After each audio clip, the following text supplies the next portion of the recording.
আমার মাথায় ঢুকলো ক্লাসে ফার্স্ট হওয়া যায় কি করে। আব্বা আমাকে সবসময় বলতেন তোমাকে মাদ্রাসায় পড়তে হবে। আমরা সেখানে প্রায় 1000 স্টুডেন্ট পরীক্ষা দিয়েছি, এর মধ্যে তারা প্রথম 7 জনকে সিলেক্ট করে। প্রথমে আমি থার্ড হয়েছিলাম সেখানে। পড়াশোনা করা ছাড়া তো তখন আর দ্বিতীয় কোনো পথ ছিল না।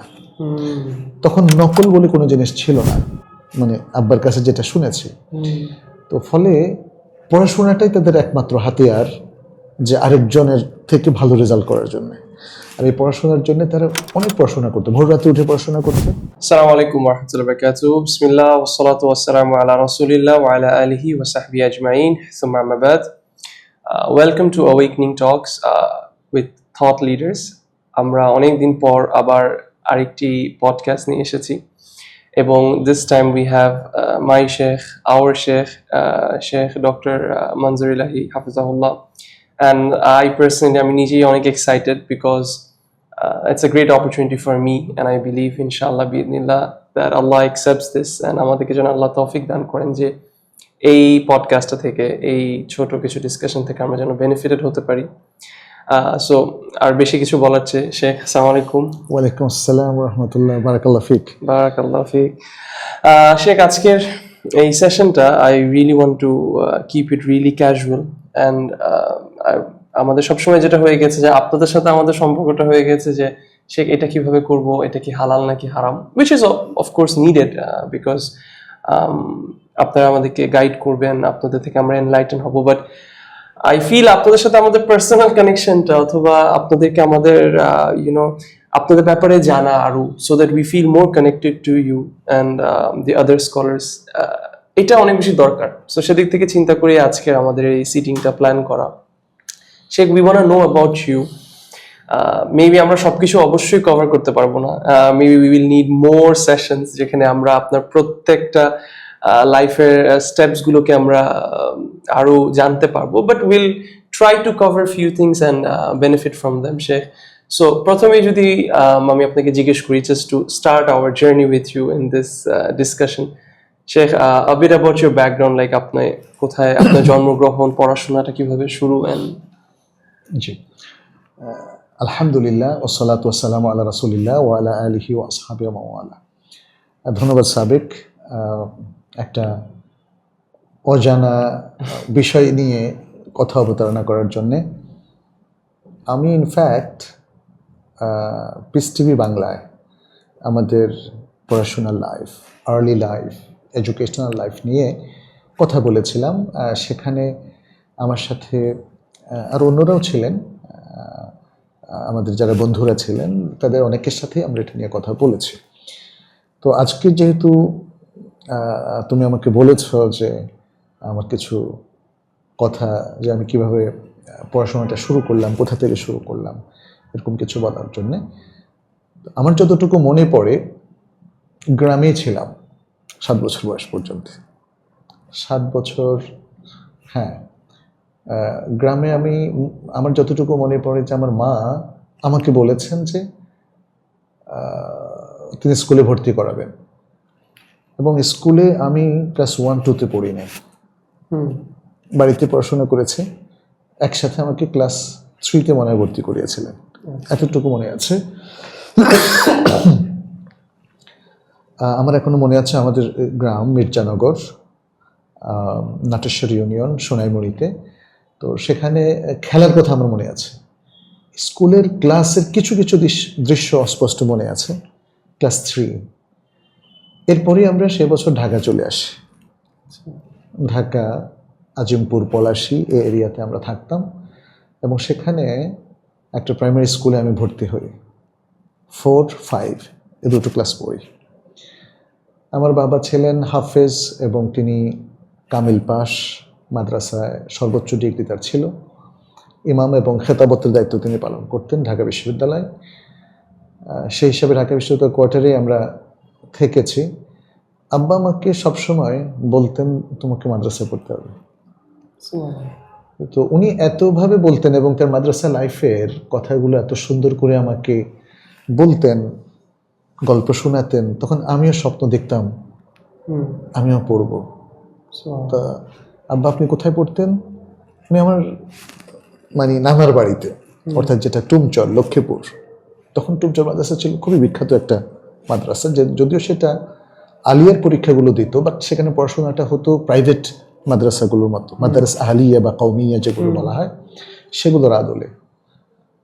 তো আমাকে উনি গল্প শোনাতেন যে নাহু ওনারা মুখস্থ করতেন, সরফের বইগুলো মুখস্থ করতেন, আরবি শব্দ মুখস্থ করতেন, এবং সেখানে তাকরার হতো। তাকরার মানে হচ্ছে একটা স্পেশাল সেশন যেটা ছাত্ররা নিজেদের মধ্যে তারা নিত। ভালো ছাত্ররা যারা, তারা 8-10 জন আরো অন্য ছাত্রদেরকে নিয়ে আজকের যে পড়াটা পড়ানো হয়েছে সেটাকে রিপিট করতো, প্লাস আগামীকালের পড়াটাও একটু আগায় রাখতো। এটাকে বলা হয় তাকরার। ক্লাসের আগে এবং পরে আমরা ক্লাস করতাম 10টা থেকে 4টা পর্যন্ত। তো এর আগেও কখনো 1 ঘন্টা তাকরার হতো, এর পরেও 1 ঘন্টা তাকরার হতো। তো এই তাকরারটা মানে আমি আমার মাদ্রাসা যাওয়ার আগের কথা বলছি, আমাকে উনি বলতেন যে টুমচরে ওনারা কীভাবে পড়াশোনা করতেন। পড়াশোনা করার জন্য অনেক ছাত্ররা চারিদিকে কাটা বিছিয়ে রাখতো, তাদের মধ্যে প্রচণ্ড প্রতিযোগিতা ছিল কে বেশি নাম্বার পেয়ে ফার্স্ট হবে। অতএব পড়াশোনা করা ছাড়া তো তখন আর দ্বিতীয় কোনো পথ ছিল না। তখন নকল বলে কোনো জিনিস ছিল না, মানে আব্বার কাছে যেটা শুনেছি। তো ফলে পড়াশোনাটাই তাদের একমাত্র হাতিয়ার, যে আরেকজনের থেকে ভালো রেজাল্ট করার জন্য। আর এই পড়াশোনার জন্য তারা অনেক পড়াশোনা করতো, ভোর রাতে উঠে পড়াশোনা করতো। আর রাত্রে গ্রামে আমি যেটা দেখেছি যে 8টার পরে সবার ঘুম চলে আসে, ফলে 9টা 10টা পর্যন্ত যাতে পড়াশোনাটা কন্টিনিউ করতে পারে এই জন্য কোনো কোনো ছাত্র কাঁটা বিছিয়ে রাখতো এভাবে। প্লাস টিচারদের একটা মনিটরিং ছিল গ্রামে, যেটা আজকে শহরেও দেখা যায় না। সেটা হচ্ছে অনেক টিচার তারা স্টুডেন্টদের শুধু হোস্টেল না, হোস্টেলের বাইরে যারা জায়গিরে থাকতো, জায়গির আমার মনে হয় সবাই হয়তো এই শব্দের সাথে পরিচিত কিনা, এটা হলো বিভিন্ন বাড়িতে থেকে ওই বাড়ির ছোট বাচ্চাদেরকে পড়ানোর বিনিময়ে তিনি ওই বাড়িতে থাকার মানে লজিংটা থাকতে পারতেন এবং খাওয়া দাওয়াটা ফ্রি ছিল। তো মাদ্রাসা থেকে কারো হয়তো 1/2 কিলোমিটার দূরত্বে, কারো 1 কিলোমিটার, কারো 2 কিলোমিটার, কারো 3 কিলোমিটার, এই দূরত্ব থেকে তারা এভাবে পড়াশোনাটা করতেন। আর আমাদের ওস্তাদদের মধ্যে অনেকে এরকম বাড়ি বাড়ি ঘুরে স্টুডেন্টরা পড়ছে কিনা সে খবরটা নিতেন। মানে কি অসাধারণ একটা সম্পর্ক ছিল স্টুডেন্টের সম্পর্ক প্লাস পরিশ্রম। এই পরিশ্রমটা কি আজকে কেউ করবেন, তাই না? তো বাবার কাছে এই সমস্ত গল্প শুনে আমারও খুব আগ্রহ হলো, তাহলে তো আমিও টুমচরে পড়বো। আচ্ছা, তো উনি আমার মধ্যে আগ্রহ তৈরি করলেন যে স্কুল না, মাদ্রাসায় পড়তে হবে, কেন পড়তে হবে ইত্যাদি ইত্যাদি। আমাকে প্রথম ভর্তি করলেন তিনি ঢাকালিয়া মাদ্রাসায়। আচ্ছা, এটা 1978 সালে। দাখিল প্রথম বর্ষ ছিল তখন ক্লাস 3। আমি কিন্তু এর আগে ক্লাস 5 শেষ করেছি। আমাকে 2 ক্লাস পিছনে দিয়ে ক্লাস 3-তে ভর্তি করালেন, এবং তারপরে আরও 1 বছর 79 সালে আমি ক্লাস 4 দাখিল দ্বিতীয় বর্ষ ঢাকালিয়াতে সেখানে ভর্তি হলাম। তো আমি এত ছোট ছিলাম যে আব্বা আমাকে নিয়ে যেতেন, নিয়ে আসতেন।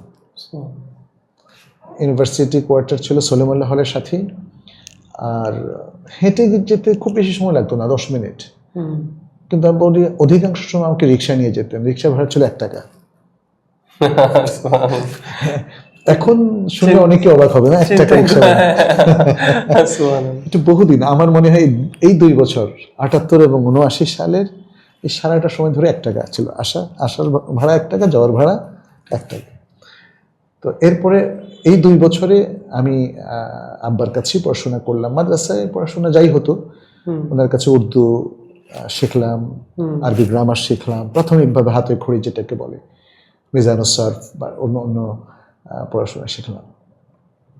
এরপরে উনি আমাকে তখন টুমচরের গল্পগুলো শোনাতো, ভালো ভালো ছাত্ররা কিভাবে পড়াশোনা করতো, কিভাবে কষ্ট করে পড়াশোনা করতো। আমার মধ্যে একটা আগ্রহ তিনি তৈরি করতে সমর্থ হলেন যে আমাকেও ভালো করতে হবে এবং পড়ার জন্য আমাকেও কষ্ট করতে হবে। আব্বা আম্মা পুরো পরিবার থাকে ঢাকায়, কিন্তু আমাকে যেতে হবে টুমচরে। আমি মানে এতটাই মানে আগ্রহ পোষণ করলাম, আমি বললাম যে আব্বা আমাকে কবে নিয়ে যাবেন, আমি টুমচরে পড়বো। মানে এই জায়গাটাতে আপনার বাবার মানে কন্ট্রিবিউশনটা কত বেশি, এই আগ্রহটা ডেভেলপ করার মধ্যে, যে যেটা মেবি এখন আমাদের সোসাইটিতে তো ইটস রেয়ার, উই ডোন্ট অনেক অনেক বাবারা তো ছোট বাচ্চাকে সময় দিতে সময় দিতে পারে। মানে আমি আপনার কথাটা শুনে আই এম গেটিং ইমোশনাল, যে মানে মানে মেবি এই আগ্রহটা আমার মধ্যে আমার সুইউখরা করেছেন, আমার ওস্তাদরা আমার মধ্যে আগ্রহটা বিল্ড করেছেন। বাট আমি মানে এটা ফিল করি কেমন আছে একজন বাবা তার সন্তানের মধ্যে এরকম। তিনি আমার প্রথম মাদ্রাসা শিক্ষার শিক্ষক বলতে পারেন। তার কাছে উর্দু শিখেছি, আরবি শিখেছি, কোরআন শিখেছি, সবকিছু। এর জন্য আসলে বাবার জন্য মন ভরে দোয়া আসে। আমি সবসময় দোয়া করি, এখনো দোয়া করি। যখন যেখানে যাই, মক্কা মদিনায়, বাবার জন্য দোয়া করতে আমার কোনো ভুল হয় না। বাবা এবং মা দুজনেই খুব ভালো কন্ট্রিবিউটর ছিলেন। আমার মা প্রাইমারি স্কুলে বেশি পড়াশোনা করেননি, ওই যুগে তো অনেক বয়স, তো উনি মারা গিয়েছেন 2010-এ, দুজনেই 1 মাসের ব্যবধানে। আল্লাহ তাদের রহম করুন, জান্নাত নসিব করুন। তো টুমচরে গেলাম আমি 1980 সালে। আচ্ছা, সেখানে গিয়ে দাখিল 3য় বর্ষে আব্বা ভর্তি করায় দিলেন। সেটা টুমচরের তৎকালীন যিনি প্রিন্সিপাল ছিলেন, তিনি ছিলেন আমার আম্মার খালুজান, মানে নানুর বোনের হাজব্যান্ড।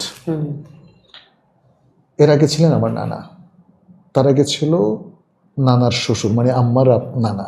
আচ্ছা, তো এটা যদিও আমাদের আত্মীয় স্বজনের গড়া একটা মাদ্রাসা, বাট সারা বাংলাদেশে খুবই নাম করা ছিল। মানে যে গল্পগুলো শুনে আমি উদ্বুদ্ধ হলাম এখানে ভর্তি হওয়ার জন্য, সেটা হচ্ছে একটানা 5 জন স্ট্যান্ড করে, 10 জন স্ট্যান্ড করে। এবং একবারের গল্প অন্যদের কাছে আমি শুনেছিলাম, সারা বাংলাদেশে 20 জনের মধ্যে 19 জনই টুমচর মাদ্রাসা থেকে স্ট্যান্ড করেছে। তখন তো স্ট্যান্ড করার বিষয়টা আমার মনে হয় জানেন যে দাখিল এসএসসি এইচএসসি তে প্রথম 20 জনকে স্ট্যান্ড করা বলা হতো।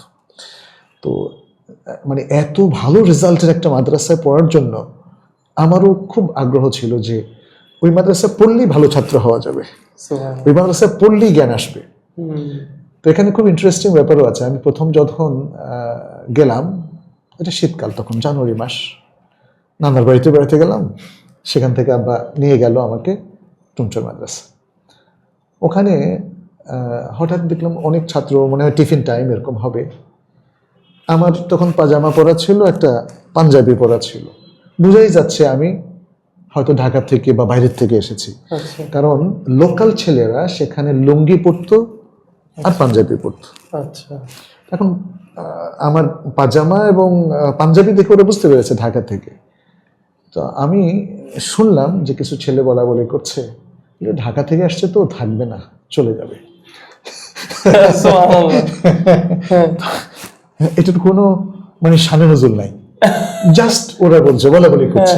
সম্ভবত হয়তো ওদের কোনো অভিজ্ঞতা আছে, আচ্ছা, যে ঢাকা থেকে যারা আসে ওরা বেশি দিন থাকে না, গ্রামে থাকতে পারে না। রাইট, গ্রামের আবহাওয়া, তারপরে সবকিছু মিলে খাপ খাওয়াতে কষ্ট, খাপ খাওয়াতে কষ্ট, এই জন্য এমনি বলতেছে।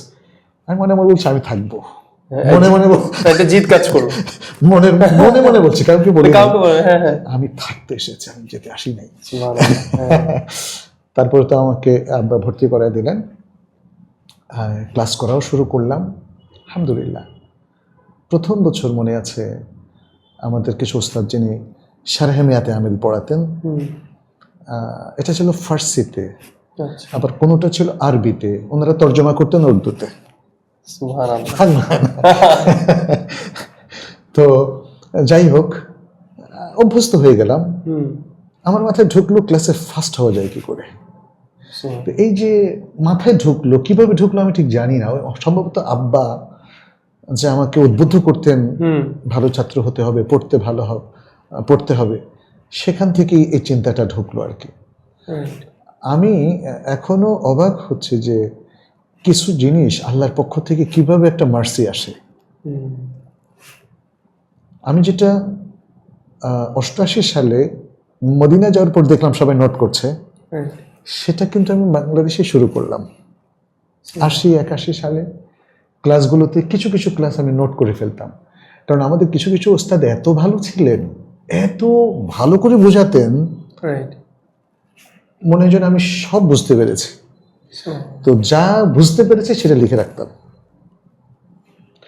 তো এটা হলো শারহেমিয়াতে আমিলের পরীক্ষায় আমাদের ওস্তাদ একদিন বললেন, ওস্তাদের নামটা আমি ভুলে গেছি, ওনার ছেলে ছিল মাহফুজুর রহমান, আমাদের সাথী। ওস্তাদের নাম ওবায়দুল হক, মনে পড়েছে, সুবহানাল্লাহ। ওস্তাদ ওবায়দুল হক। তো উনি বললেন এই ছেলেটা কে। উনি জানতেন না যে আমার নানাকে তখন ছোট হুজুর বলা হতো, যাই হোক আমার পরিচয় উনি জানতেন না। তো আমি ভাবলাম যে কেন বললো, মানে ওই খাতাটা নিয়ে, উনি খাতাগুলো নিয়ে এসছেন সবার। আচ্ছা, আমি হাত তুললাম আমার। তখন উনি সবার সামনে একটু প্রশংসা করলেন, ও তো সবচেয়ে ভালো করেছে। আমি 50-এর মধ্যে 49 পেলাম। তা আমি তখন একটা জিনিস বুঝলাম যে ওস্তাদের ঠিক যে স্টাইলে পড়ায় সেটা তো আমি লিখে ফেলেছি পরীক্ষার আগে। সেটা আমি আবার দেখে আমার জন্য খুব সহজেই ওনার স্টাইলে লেখা। এটা আমি লক্ষ্য করেছি যে কোনো পরবর্তীতেও, এমনকি ইউনিভার্সিটি লেভেলেও, যেই টিচার যেই স্টাইলে পড়ান সেই স্টাইলে যদি আনসারটা দেওয়া যায়, হাইস্ট মার্ক পাওয়া যায়। ট্রু। হ্যাঁ, আর আলহামদুলিল্লাহ আমি বলবো যে এটা আমার কৃতিত্ব না আসলে, কারণ এটা হলো উস্তাদের কৃতিত্ব। তিনি এত সুন্দর করে বুঝালেন, আমার তখনই মুখস্থ হয়ে গেছে। এরপর আমি লিখে রাখলাম, ভাবলাম যে অনেকদিন পরে পরীক্ষা হবে, তখন একটু দেখে নিব। এইভাবে মনে প্রথম একটা পরীক্ষা আমি থার্ড হলাম, পরে আমি ফার্স্ট হয়ে গেলাম। এরপরে 1 বছর পরে আমাদের পুরো জেলাওয়ারি একটা বৃত্তি পরীক্ষা ছিল। আচ্ছা। তো আমার একটা আগ্রহ ছিল যে এখানেও ফার্স্ট হওয়া যায় কিনা একটু ট্রাই করে দেখব। তো আমি অন্যান্য বছর যারা ফার্স্ট হয়েছে তারা কিভাবে নোট করেছে, কিভাবে পড়াশোনা করেছে একটু জানলাম, তাদের কাছে জিজ্ঞেস করলাম। তারা বললো তারা উপরের ক্লাস থেকে নোট করতো। তো আমিও তখন ভাবলাম তাহলে তো আমিও করতে পারি। উপরের হয়তো যেমন তখন আমার মনে হয় এটা ক্লাস 5-এ ছিল, মানে আমাদের ক্লাসগুলো একটা ফার্সি নামও ছিল, যেমন দুয়াম, হাসতম, হাফতম, এভাবে দাখিল তৃতীয়, চতুর্থ, পঞ্চম, এভাবে। এখন এই মুহূর্তে ঠিক আমার মনে পড়ছে না ওটা কি দাখিল পঞ্চম নাকি দাখিল ষষ্ঠ বর্ষে এসে আমাদের জেলাওয়ারি বৃত্তি পরীক্ষাটা হলো। তা আমি নোট করলাম, আমি কিন্তু অনেক উপরের ক্লাস থেকে নোট করলাম, যে অন্তত পক্ষে যেমন ক্লাস 10 যেটা আরো 4-5টা ক্লাস পরে তাদের আমাদের সিলেবাস তাদের সিলেবাস কাছাকাছি ছিল, টপিক সেম, কিন্তু ওটা হায়ার ক্লাসের, এটা মিডল ক্লাস। অনেক সময় যেটা দেখি যেমন গ্রামার, মানে টপিক গুলো সেম, বাট এগুলো রিপিটেড হয় এবং অ্যাড হয়, ওটার মধ্যে এক্সটেন্ডেড হয়, একটু অ্যাডভান্সড হয়। তো আমাদের এই ক্ষেত্রে আমরা যেমন ফিকহ কিংবা আর নাহু, সরফ, এগুলো আমরা একটু অ্যাডভান্স লেভেলের বইগুলো থেকে নোট করার কারণে তখন মানে আর সব স্টুডেন্টরা তো এই ক্লাসের বই থেকে পরীক্ষা দিচ্ছে, কিন্তু যখন ওস্তাদ দেখেন যে অ্যাডভান্সড, এটা অনেক বেশি ব্রড উত্তর দিয়েছে, অনেক সুন্দর উত্তর দিয়েছে, কিন্তু অ্যাডভান্স আরো সুন্দর, এইভাবে দেখা গেল যে আমি নোয়াখালীতে ফার্স্ট হয়ে গেলাম। মানে তখন একটা কনফিডেন্স চলে আসলো যে না, আলহামদুলিল্লাহ, যে আশা নিয়ে এসেছি আমি সেটা পারবো। এবং তখন পড়াশোনাটা আরো বাড়িয়ে দিলাম। এখানে অনেক সুন্দর সুন্দর কিছু ঘটনা আছে, সব ঘটনা বলতে গেলে অনেক সময় লেগে যাবে। এখানে একটা জিনিস আমি মানে আপনার কথাটা যখন বলছেন, আমরা সাধারণত যেভাবে বড় হয়েছি, মানে আমাদের মেবি যেমন গোল ছিল যে ঘুম থেকে উঠেই ভাবতাম যে আজকে টিফিন পিরিয়ডে কয়টা গোল দিব, বাসায় এসে আবার ভাবতাম যে কালকে টিমে কাকে নিব। মানে আমাদের লাইফ ছিল এগুলো, এক একজনের, যেহেতু শহরের লাইফে আপনারা ছিলেন। সুবহানাল্লাহ। তো বাট মানে আপনার কথার মধ্যে যে আগ্রহটা পাচ্ছি, আমি অলরেডি ফিল করতে পারছি আপনি তখন কতটুকু ডেলভড ইন নলেজ ছিলেন, যে মানে পড়াশোনাটাই আপনার জন্য মেবি এন্টারটেইনমেন্ট অথবা এনজয়মেন্টের জিনিস ছিল। জি, আসলে একটা মাইন্ডসেটের একটা ব্যাপার। প্রথমে বলেছি না, বাবা মাথায় ঢুকিয়ে দিলেন পড়তে হবে, পড়াটার মাধ্যমে তোমাকে শাইন করতে হবে, ভালো কিছু করতে হবে, তোমার সুখটাও খুঁজতে হবে তোমার, মানে এটা অটোমেটিক এসে যায়। আসলে আপনি দেখবেন যে কোনো ডেভোটেড স্টুডেন্টের ক্ষেত্রে পড়াটাই তার এনজয়মেন্টের সবচেয়ে বড় উপায়। মানে একাধারে 10-12 ঘন্টা পড়াশোনা, এটা তো চারটিখানি ব্যাপার না, তাই না? এটা কখন আসে? যখন সে এটাকে এনজয় করে। ঠিক একইভাবে আপনি দেখেন, সালাতকে যদি এনজয় করতে পারেন তাহলে রাতে তাহাজ্জুদের দেখবেন যে মজা পাবেন, আপনি রাতে তাহাজ্জুদ উঠতে পারবেন। এমন একটা সুন্দর ঘটনা আমি বলি, এখন আসলে খণ্ড ঘটনাই বলতে হবে, কারণ সব ঘটনা তো একটা শেষ করতে পারবো না। আমাদের প্রিন্সিপাল ছিলেন যিনি আমার আব্বার সিনিয়র ছিলেন, 2 বছরের মিনিমাম, 2 থেকে 3 বছরের, আলী আহমেদ। আমার আব্বাকে তিনি খুব পছন্দ করতেন এবং আব্বার সন্তান হিসাবে উনি তুমচরের লম্বা টাইম প্রিন্সিপাল ছিলেন। আমাকেও খুব আদর করতেন, আর যেহেতু পড়াশোনার প্রতি আমার আগ্রহ ছিল উনি আমাকে খুব আদর করতেন। আমাদের ক্লাসে এসে একদিন বললেন, আমাদের ক্লাস মানে কি তখন ক্লাস 6, 5, সর্বোচ্চ 7 না আরো নিচে 6 হবে সর্বোচ্চ। তিনি বললেন যে সব ছাত্রকে, শুধু আমাকে না, তোমরা তাহাজ্জুদ পড়ো। একজন টিচার এসে ক্লাসে out of all the advisers তিনি বলছেন যে তোমরা তাহাজ্জুদ পড়ো। তাহাজ্জুদের কিছু ফজিলত বললেন, ছাত্রদেরকে এত সুন্দর করে মোটিভেশন করলেন, আমার মনে হয় সেদিন প্রত্যেকটা ছাত্রের হৃদয়ে গেঁথে গেছে তাহাজ্জুদ পড়া। গ্রামে যেখানে থাকতাম এটা কিন্তু গভীর জঙ্গল, আমার নানার বাড়ি গভীর জঙ্গল, চারপাশে বিশাল সুপারি বাগান। ওখানে আবার পাশের বাড়িতে জিনে ধরতো মানুষকে, আমি নিজে দেখেছি প্রচুর। তো আমরা সাধারণত 8টা-9টার পরে আর অন্ধকারে বের হতাম না। আমি নিজে আমার হয়তো দূর সম্পর্কের মামা বা অমুক আত্মীয় দূরের এরকম বাড়িতে অনেক দেখি জিন যাদেরকে ধরেছে তাদেরকে কিভাবে জিন থেকে ছাড়ানো হয়, নানা ধরনের দেখেছে। তো একটা মানে খুব গুজব ছিল সেখানে আশেপাশে, এখানে জিনের ইয়ে আছে, আসর এবং জিনের বাসা আছে, বাড়ি আছে, বড় বড় তাল গাছে নাকি জিন থাকে। তারা অনেকে ভূত বলতো আর কি। তো ভূত কথাটা তো আসলে শারীরিক পরিভাষা না। আমি যেটা বলতে চাচ্ছিলাম যে আশ্চর্য, আমাদের মধ্যে আমাদের ওস্তাদের এই নসিহাটা এত প্রভাব বিস্তার করলো। আমরা রাত 4টায় 3:30টায় জেগে গা ছমছম করা অন্ধকারের মধ্যে, অথবা চাঁদের আলো একটু আছে, কেউ জায়গা নেই, দূরে কিছু হয়তো শিয়ালের কোনো চিৎকার শোনা যায় বা কুকুরের ঘেউ ঘেউ শব্দ, এগুলো থেকে আরো ভয় লাগে যে সত্যি বুঝি জিন আসলো এরকম। তখন আমার বয়স খুব বেশি না, হয়তো 12-13 এরকম হবে। আমি ওস্তাদের নসিহাতের প্রভাবটা বলছি আসলে, আমাদের কোনো কারিশমা বা কোনো মানে আমলের ঘটনা না। আমি দেখলাম যে আমি রাতে বদনায় ছিল পানি, আমরা গিয়ে অজু করলাম। ওখানে চলাফেরা করার সময় সবসময় আমি যে লা হাওলা ওয়ালা কুওয়াতা ইল্লা বিল্লাহ, আউযু বিল্লাহি মিনাশ শাইতানির রাজিম, তারপরে আয়াতুল কুরসি, কুল আউযু বিরাব্বিল ফালাক, কুল রাব্বিন নাস পড়তাম, বিশেষ করে সন্ধ্যাবেলা, যেহেতু জিনের উপদ্রব ছিল, তারপরে আরো অন্যান্য ভয় ভীতি এমনি আগে থেকে মানুষ ঢুকাই দিচ্ছে, ফলে আমরা এভাবে একটা প্রোটেকশন নেওয়ার চেষ্টা করতাম, রুকিয়া শারঈয়া বা আযকারুল সাবাহ, আযকারুল মাসার মাধ্যমে। এটা একদম মানে অভ্যাস করে নিয়েছিলাম আমরা। আলহামদুলিল্লাহ, মানে এরকম কোনো ঘটনা আমাদের জন্য ঘটেনি, জিনের কোনো আসর কিংবা এমন কোনো কিছু।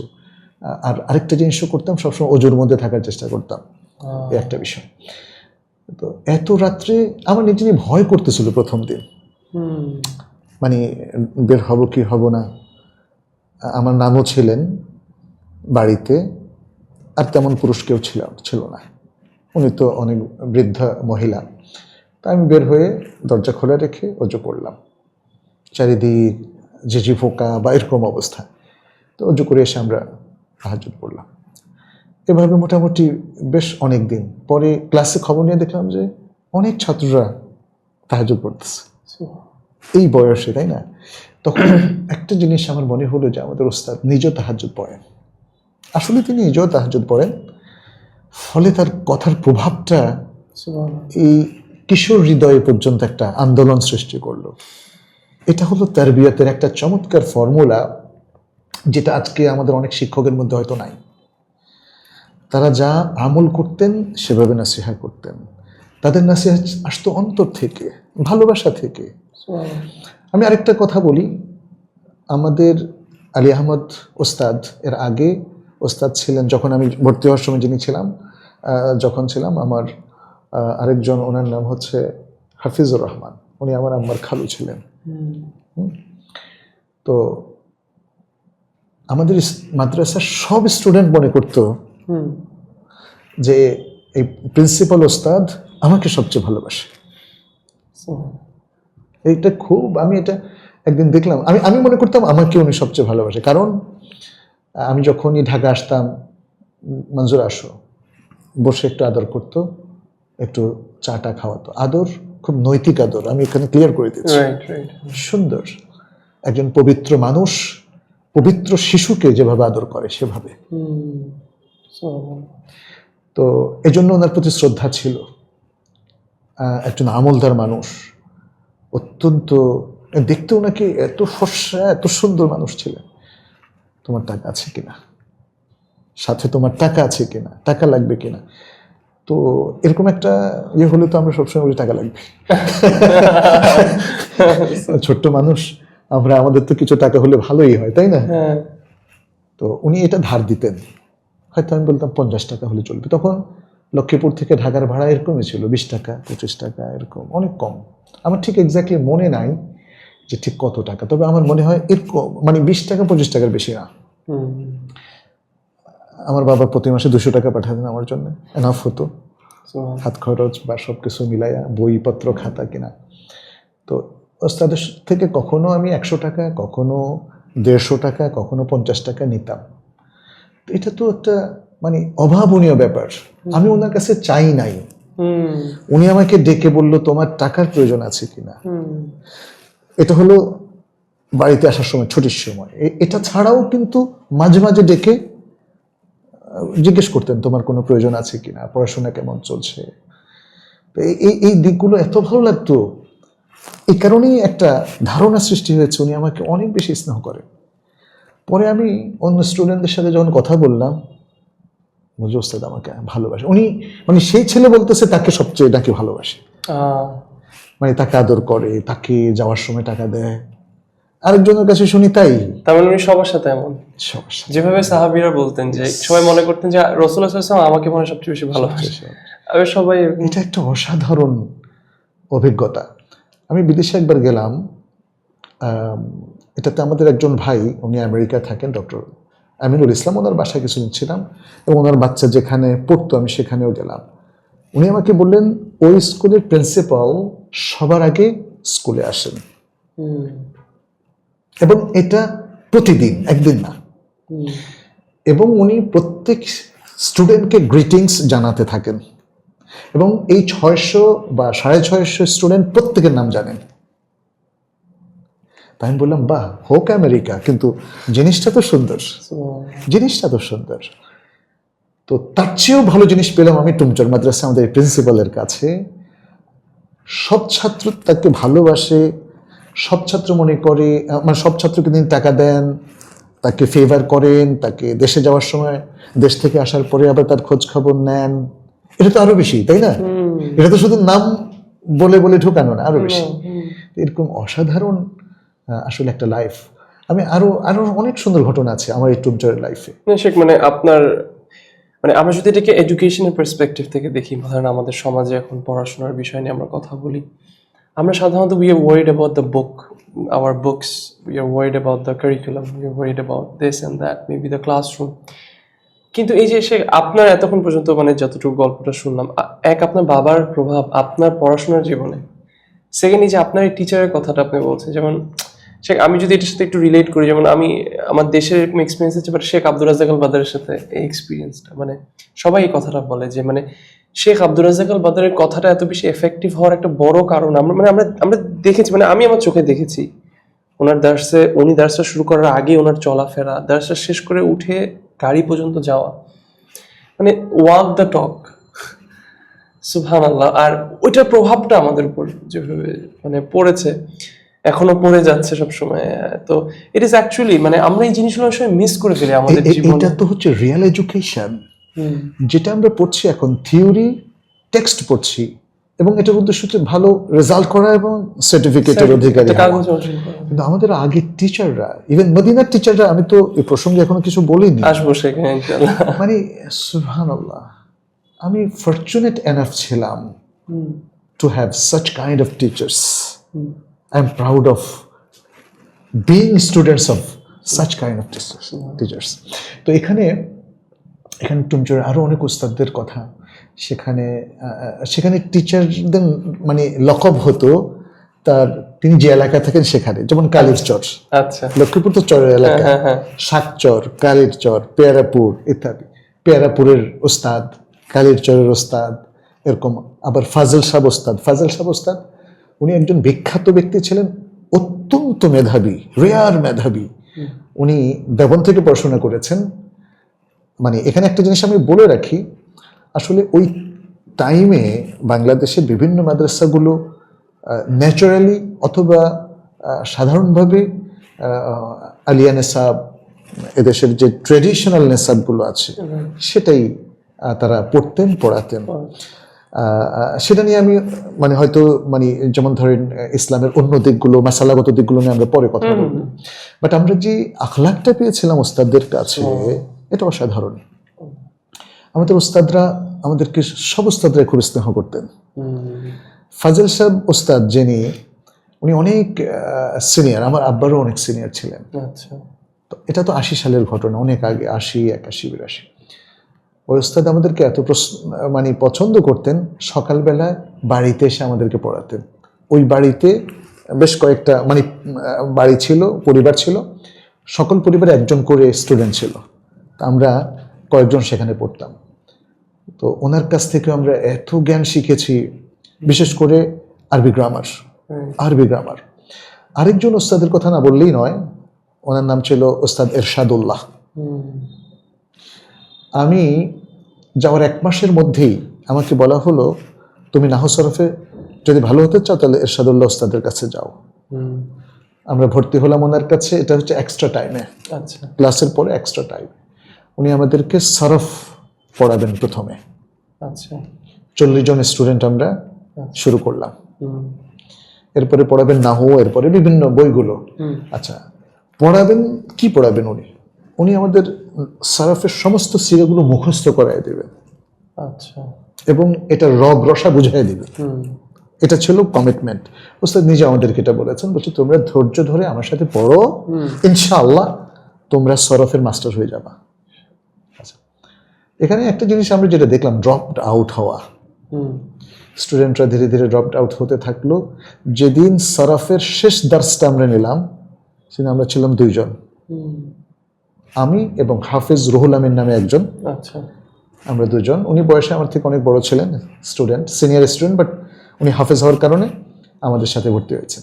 আমরা 2 জন পুরো সরফ উস্তাদকে শোনালাম, এবং এখনো আমার মনে আছে। সরফ আমি ভুলি নাই, সেই কত বছর আগে, তাই না?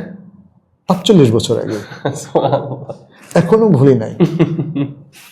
আমরা সরফে সগীর, সরফে কাবির পড়তাম, যেমন ইসবাত ফিল মাদি মারুফ, ফাআলা ফাআলা ফাআলু, ফাআলাত ফাআলাতা ফাআলনা, ফাআলতা ফাআলতুমা ফাআলতুম, ফাআলতে ফাআলতুমা ফাআলতুনা, ফাআলতু ফাআলনা। এক নিঃশ্বাসে আমরা 5-6 বার বলতাম।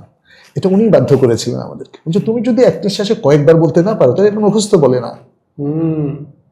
আমার মুরাতারির একজন ওস্তাদ এই কথাটা বলতেন, মানে আমাদের থেকে মানে এআরব করাতেন আমাদেরকে, হাযা ইসমুল ইশারা মাবনিউন ফি মাহাল্লি মুবতাদা। এখন কেউ যদি হাযা ইসমুল, তো বলছে no, you did not memorize. No, Ustad, it takes time to think. Well, no, this means you did not memorize. You have to be able to say it like in one go. তো আমি Medina যাওয়ার পরে মানে একটু দূরে চলে যাই। এখানে তাহলে একটু অ্যাড করি, তাহলে আপনি এখানে পড়াশোনা করছিলেন, এটাও one of the great highlight যে then this transition to Madina, তো এটাও কি আপনার একটা স্বপ্ন ছিল, পার্ট অফ দিস? আমি মদিনার কথাটা আরো অনেক পরে বলতে চাই, কিন্তু এখানে জাস্ট এটার সাথে কানেক্ট করার জন্য। ওকে, মদিনাতে যখন গেলাম তখন আমার ক্লাসমেট ছিল আব্দুল্লাহ আল জোহানি আল আনসারি, আনসার গোত্রের একজন ভাই আব্দুল্লাহ। তো তার সাথে আমার একটু হৃদ্যতাও হলো, কথাবার্তা চলতো। সে বুঝতে পেরেছে যে আমরা গ্রামারটা খুব ভালো করে রপ্ত করেছি। ও সবার কাছে বলতো যে এরা কিন্তু গ্রামারে প্রচন্ড রকম। তো এটা আসলে এই টুমচার মাদ্রাসার কৃতিত্ব ছিল। ভালো ছাত্ররা সবাই নাহুতে, শারেমিয়াতে আমল, পাঞ্জেগাজ, নাহবে মীর, তারপরে হেদায়েতুন নাহু, এগুলো সবার মুখস্থ। এক সুন্দর পরিবেশ, মুখস্থ। একটা জিনিসই ল্যাকিং ছিল, কিন্তু সেটা করার কিছু ছিল না, সেটা হচ্ছে আরবি ভাষার কথোপকথনে হুম কিছুটা ঘাটতি ছিল, কারণ ওই পরিবেশটা তৈরি হয় নাই। তখন বাংলাদেশে যে কোনো মাদ্রাসায়, নামকরা যে কোনো মাদ্রাসায় এবং টুনচর মাদ্রাসায় কে গ্রামারে কত ভালো, আচ্ছা, তার গ্রামারগুলো সব মুখস্থ, এটাই ছিল আসলে স্ট্যান্ডার্ড। একটা স্ট্যান্ডার্ড। ফলে আমরা অতটুকুর মধ্যে সীমাবদ্ধ ছিলাম প্রথম দিকে আর কি। কিন্তু শেষের দিকে যখন আমাদের আত্মীয় স্বজন, আমার মামা সহ আর অনেকেই মদিনায় গেলেন, তখন হঠাৎ মাথায় আসলো যে মদিনায় তো যাওয়াটা আমাদেরও স্বপ্ন। মদিনায় যেতে পারলে মদিনাতুর রাসূল, আরবিটা ভালো করে শিখবো, আরবিতে ফ্লুয়েন্ট হতে পারবো। প্লাস পাশাপাশি ওনারাও আমাদেরকে খুব উদ্বুদ্ধ করতেন আচ্ছা, যে মদিনায় তোমরাও প্রস্তুত হও, এখন থেকে আরবি শেখো। আমার কোনো কোনো মামা আমাকে তাফসীর ইবনে কাসির তখনই এনে দিলেন যখন আমি ক্লাস 7-এ পড়ি, 6-7-এ পড়ি। তো তখন থেকে আপনার এখন মানে গোলটা হিট করা শুরু করছে, Hit করা শুরু করেছে। Next step.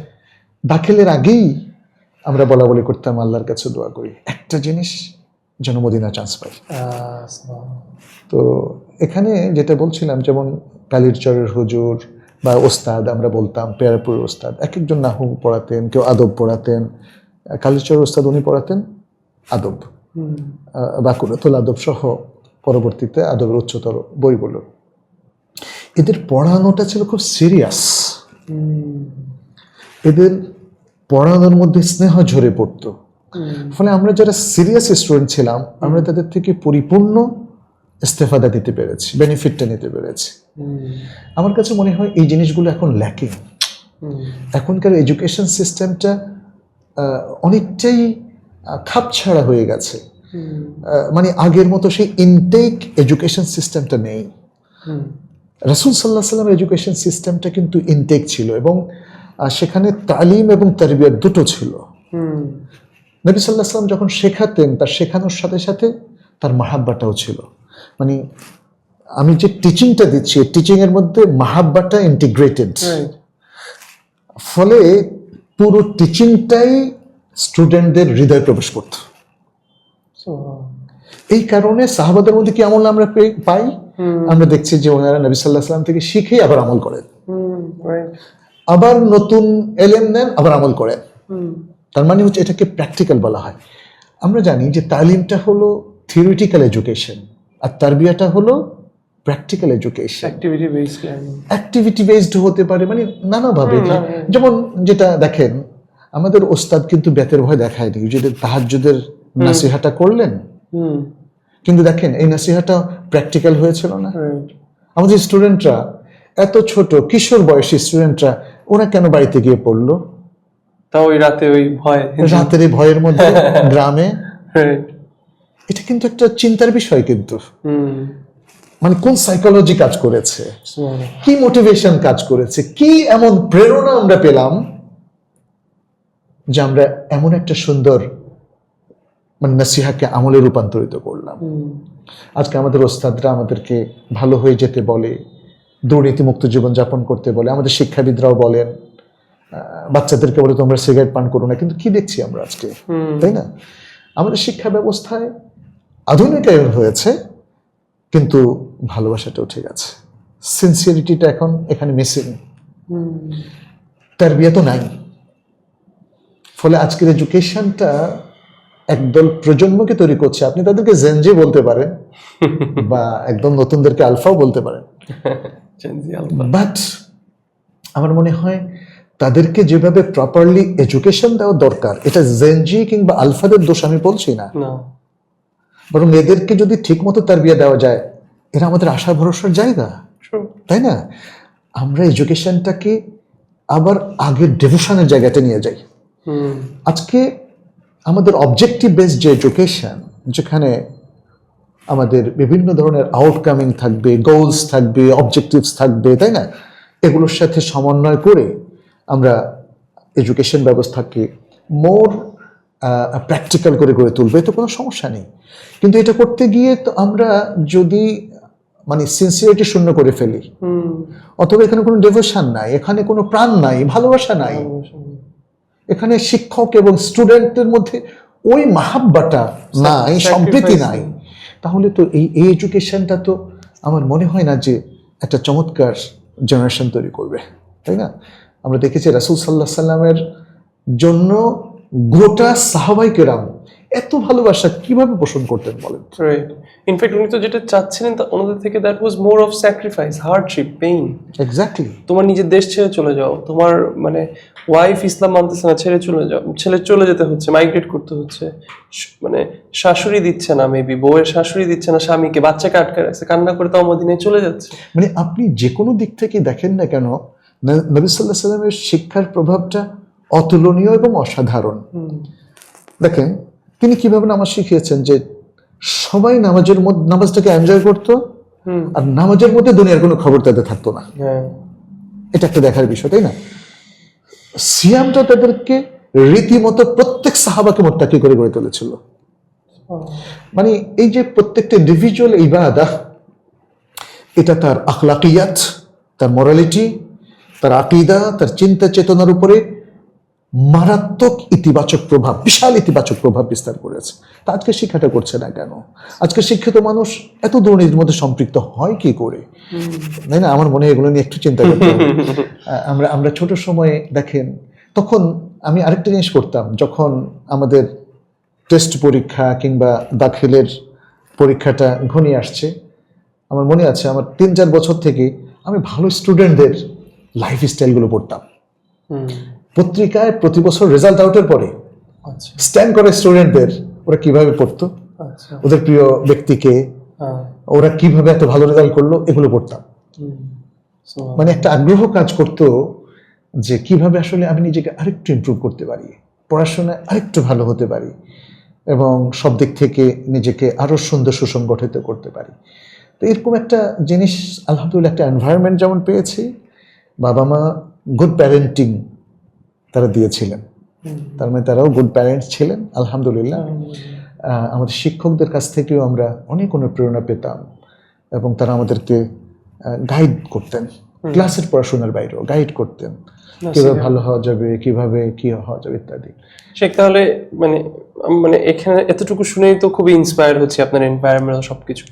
তাহলে এবার আপনি এই এনভায়রনমেন্ট থেকে শিফট হয়ে আপনি প্রফেটের সিটি মদিনা, সেখানের আপনার এই মানে বিষয়টা কিরকম, এই ট্রানজিশনটা কেমন ছিল? অথবা যে আমি দাখিল পরীক্ষা দিয়েছি তন্ত্র ইসলামের সিনিয়র মাদ্রাসা থেকে, তারপরে আলিম পরীক্ষা দিয়েছি নরসিংদী জামিয়া কাসিমিয়া থেকে, এবং সর্বশেষ আমি ঢাকা আলিয়াতে ফাজিল পরীক্ষা দিলাম। এখানে হয়তো আরো অনেক বিচ্ছিন্ন ঘটনা আছে, যেগুলো অন্য কোনো সময় আমরা আলোচনা করবো ইনশাল্লাহ। এখানে যেমন ধরেন, খেলাধুলা করতে গিয়ে আমরা কি ঠিক মতো করতে পেরেছি কিনা, কিংবা মানে আরো অন্যান্য অনেকগুলো সুন্দর সুন্দর ঘটনা আছে, এটা আমরা অন্য সময় বলবো। যেহেতু আপনি মদিনার কথা বললেন, মদিনা যাওয়ার স্বপ্ন তো আমরা অনেক আগ থেকেই দেখতাম।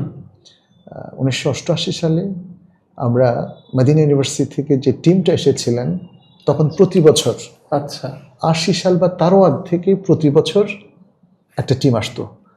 টিচারদের প্রায় 20 জন 25 জন আসতেন বাংলাদেশে, এবং 40 দিনে একটা কোর্স করাতেন, দাওরাতুল লুগাতিল আরাবিয়্যাহ ওয়া সাকাফাল ইসলামিয়্যাহ, মানে Arabic language and Islamic culture course. এটা কোর্স তারা বলতেন, ডিপ্লোমা না, যেহেতু 40 দিনের। এই কোর্সটাতে তারা খুব সুন্দর সুন্দর বই পড়াতেন। তো আমি ফাজিল পরীক্ষার পরপরই ভর্তি হয়ে গেলাম এখানে। ফাজিল পরীক্ষার পর না, আমার যতটুকু মনে পড়ে এখন, এটা ফাজিল পরীক্ষার আগে। আচ্ছা, অর্থাৎ আমি ফাজিল পরীক্ষা দিয়েছি 88-এ, এই কোর্সটা হয়েছিল 87-এ। 87-এর মানে ছুটির সময়টাতে, সাধারণত সেই সময়টা হলো আগস্ট, সেপ্টেম্বর, অক্টোবর, এরকম 87-এ।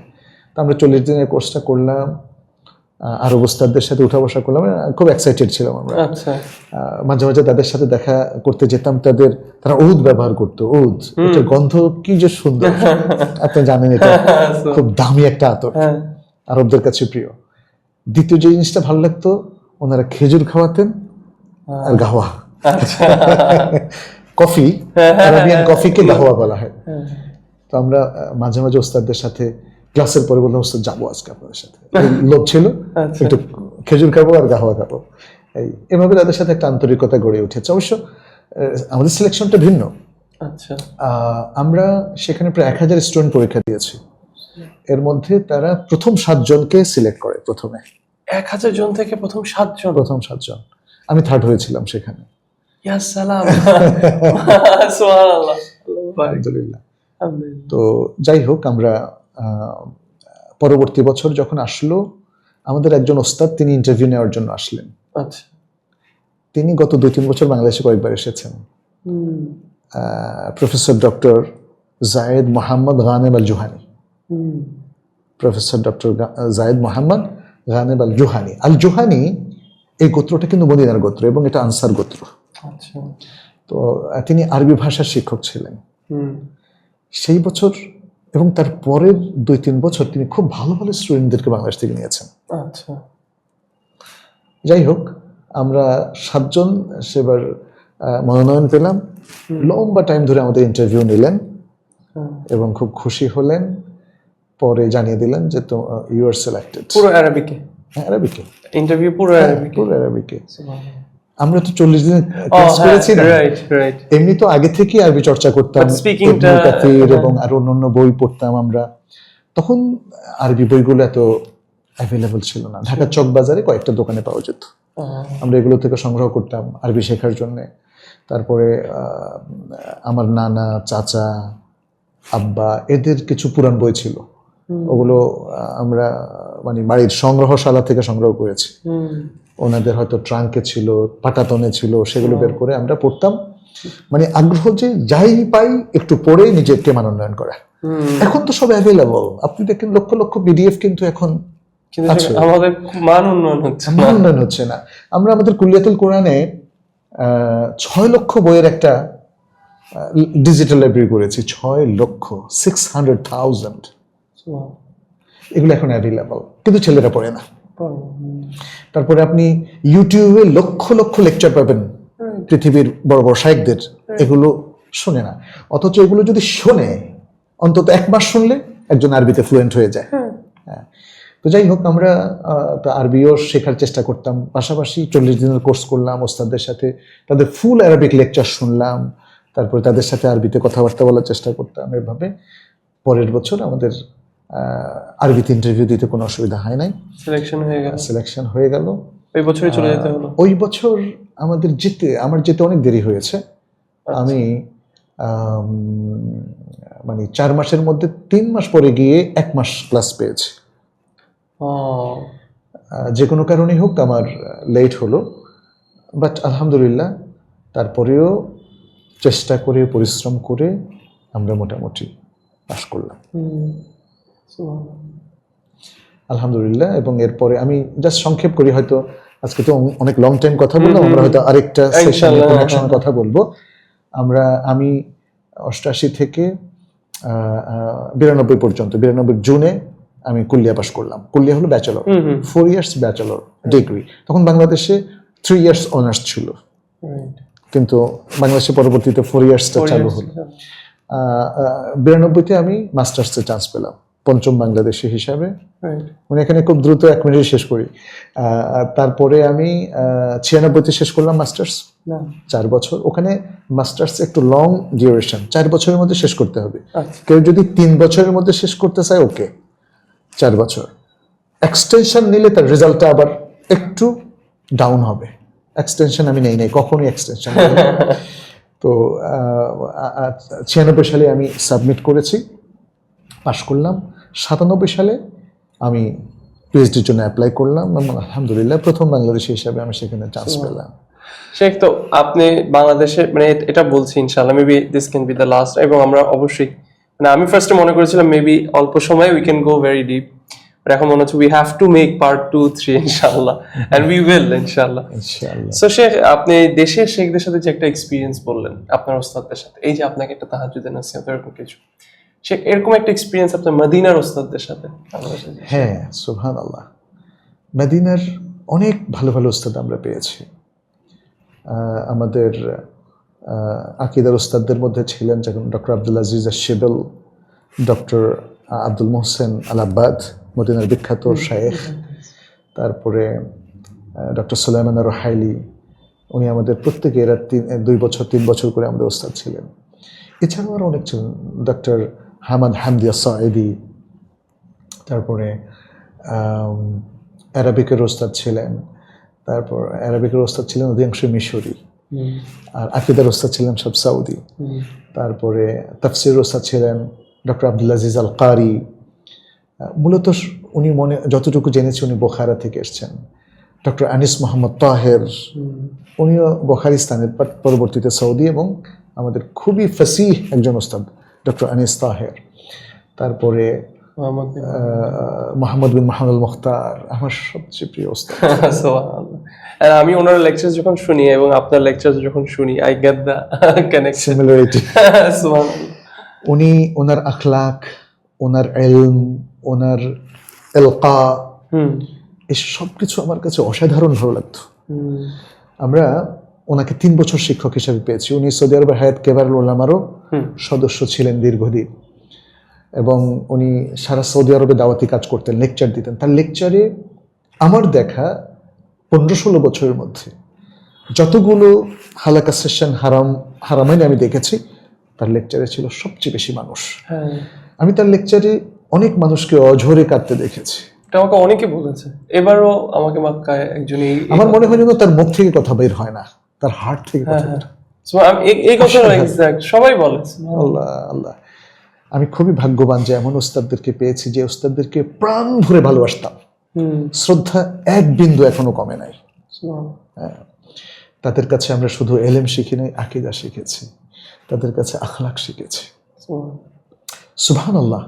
বিরোধী মতের মানুষকেও এত সসম্মানে তারা উল্লেখ করতেন। তারা যে মাযহাব, অর্থাৎ মাযহাব মানে কিন্তু এখানে দল না, এটা একটা জিনিস ভুলভাবে ব্যাখ্যা করা হচ্ছে অনেকেই। মাযহাব মানে মত। যে কোনো মাসআলায় তারা যে মত কিংবা মাযহাব তারা ইখতিয়ার করতেন, সেটা দলিলের ভিত্তিতে করতেন, সেটা ব্যক্তির ভিত্তিতে না, বা মাযহাব, এই মাযহাবের আমি মুকাল্লিদ অথবা এটাই মেনে চলব, এটা না। তো ফলে তারা ছিল true follower of the Quran and Sunnah. এটা আমাদেরকে খুব স্টাক করেছে, এবং এটা ওনারা আমাদের মধ্যে ইনকালকেট করতে পেরেছিলেন। আমিও ফিল করি এখন যে we follow truly the Quran and Sunnah. কিন্তু মানুষ হিসেবে আমি হয়তো ভুলও করতে পারি, ভুল থেকে তো আমরা কেউ মুক্ত নই। ভুলটা দলিলের ভিত্তিতে প্রমাণিত হলেই আমরা রুজু করবো, যেভাবে আমাদের ইমামরা রুজু করেছেন। তো এই আখলাকগুলো আমরা আসলে আমাদের উস্তাদদের কাছে শিখেছি, সব উস্তাদের কাছে। আমাদের আকীদার উস্তাদ বলেন, আকীদার ক্ষেত্রে তো অধিকাংশই হলো, বিশেষ করে স্পষ্ট বিষয়গুলো একদম ক্লিয়ার ফিক্সড। এখানে ইজতিহাদের জায়গাটা ভিন্ন, ফিকহের মধ্যে ইজতিহাদের জায়গাটা একটা ভাস্ট এরিয়া আপনি বলতে পারেন। কিন্তু যেমন ধরেন শরিয়ার যে ফিক্সড এরিয়াগুলো, এখানে তো ইজতিহাদ করা যাবে না, কিন্তু শরিয়ার যে জায়গাটুকুতে গবেষণার সুযোগ আছে, সেখানে ইখতিলাফের সুযোগ আছে। কিন্তু ইখতিলাফটা করবেন কিসের ভিত্তিতে? দলিলের ভিত্তিতে। যখনই সবচেয়ে শক্তিশালী দলিল পাবেন, সেটা আমরা মেনে নেব। এটা ছিল আমাদের একদম from the very beginning of prophetic life. এটা সাহাবাদের মানহাজ ছিল, এটা তাবেঈনদের মানহাজ, এটা ইমামদের মানহাজ, এবং এইটাই আমাদের ওস্তাদরা আপনাদের উপর পাস অন রিপ্রেজেন্ট করতেন, এবং এটা আমাদেরকে শিখিয়েছেন, তারবিয়াতটা আমাদেরকে দিয়েছেন। ফলে আমরা কখনোই গোড়ামি ফিল করি না কোনো একটা জিনিস, তাআসসুব, গোড়ামি, এটা এটা এটা এটা থেকে আমাদেরকে সম্পূর্ণ ছাড়িয়ে দিয়েছেন আমাদের ওস্তাদরা। জ্ঞান আমাকে মানসিকভাবে স্বাধীন করে দেবে, কিন্তু সেই স্বাধীনতা মানে স্বেচ্ছাচারিতা না। আমি তো এতটুকু স্বাধীন নই যে আমি আমার রবকে অস্বীকার করব। আমি তো এতটুকু স্বাধীন হওয়া উচিত না যে আমি আমার রাসূল সাল্লাল্লাহু আলাইহি সাল্লামকে অথবা তার সুন্নাহকে অস্বীকার করব। এটা তো চরম স্বেচ্ছাচারিতা। জ্ঞান আমাদের কাছে ডিমান্ড করে, জ্ঞান যেখানে আছে সে জ্ঞানকে আঁকড়ে ধরা। আমরা এই জন্যই কোরআন সুন্নাহকে আঁকড়ে ধরেছি, যে কোরআন সুন্নাহই হচ্ছে মূলত জ্ঞানের কেন্দ্র, জ্ঞানের মূল ট্রেজার, তাই না? এই জিনিসগুলো আমাদের ওস্তাদরা খুব সফলভাবে আমাদেরকে শিখিয়েছেন জ্ঞানের সাথে কিভাবে মুআমালা করতে হয়, শিখিয়েছেন আহলুল ইলমের সাথে কিভাবে মুআমালা করতে হয়, শিখিয়েছেন নিজেকে আলেম না বলা, নিজেকে তলবুল ইলম হিসাবে সবসময় মনে করা, আমাদেরকে তাওয়াদু, বিনয় শিখিয়েছেন, আমাদেরকে ভদ্রভাবে সুন্দরভাবে উপস্থাপন শিখিয়েছেন। আমি আমার সেই ওস্তাদদের ঋণ কোনোদিন শোধ করতে পারবো না। আমি মানে আল্লাহর এতটাই নেয়ামত আমি বলবো আমি পেয়েছি, আল্লাহ আমার উপর মার্সি করেছেন, যে আমি ছোট সময়ে আমার শৈশবে কৈশোরেও ভালো ওস্তাদ পেয়েছি, বাবা মাকে পেয়েছি, আল্লাহ তাদের রহম করুন, আল্লাহ তাদেরকে জান্নাতুল ফেরদাউসের আলা মাকাম তাদেরকে দান করুন। আর মদিনাতেও আমি পেয়েছি আমার জীবনের সেরা শিক্ষকদেরকে। আমি এমন কোনো শিক্ষক পাইনি যে শিক্ষককে আমি ন্যূনতম বলতে পারি তাকে মহাব্বত করি না। মদিনার শিক্ষকরা আমাদেরকে এলেম শিখিয়েছেন, আখলাক শিখিয়েছেন, মাহাব্বা শিখিয়েছেন, দিনের প্রতি আমাদের দরদ তারা তৈরি করে দিয়েছেন। এটা অসাধারণ একটা আল্লাহর নিয়ামত বলবো, ফিলিংস, ইন্তেবাহাত, মানে যেটা ঋণ আমরা কখনো শোধ করতে পারবো না। সর্বোপরি এটা আল্লাহর রহমত। বারাকাল্লাহ ফিক। শেখ, এই কথা মানে শেষ হবে না। we are going to continue this again inshallah বিদিনা, but still it's been a long discussion with you. I am myself, যদিও আপনার সাথে আমার অনেক আগে থেকে সম্পর্ক, and we have a lot of discussions like this, but still এই সিটিংটা itself, just keeping the video aside, অথবা মানে if I keep everything aside, আমার জন্য it was subhanallah, it was moving. আল্লাহ যেন accept করেন আমাদের এই সিটিং গুলো, এই নাসিহাগুলো, আল্লাহ যেন তৌফিক দান করেন, এই কথাগুলো যেন আমরা আমাদের লাইফে ইমপ্লিমেন্ট করতে পারি, এখান থেকে যাতে আমরা শিক্ষা নিতে পারি। সো আজকের জন্য এতটুকু ইনশাআল্লাহ বিদিনিল্লাহ। আমি এগেন আল্লাহর কাছে দোয়া করছি যেন আপনাদের সবার জন্য বেনিফিশিয়াল হয়। ইনশাআল্লাহ we are definitely gonna come back with another part for this. Until then, I make dua that we all stay good by the mercy of Allah, and may Allah subhanahu wa ta'ala give us the tawfiq to benefit from His knowledge that He has blessed us with, and eventually all of us we meet together in Jannatul Firdaus. Jazakumullah khairan. Assalamu alaikum wa rahmatullah.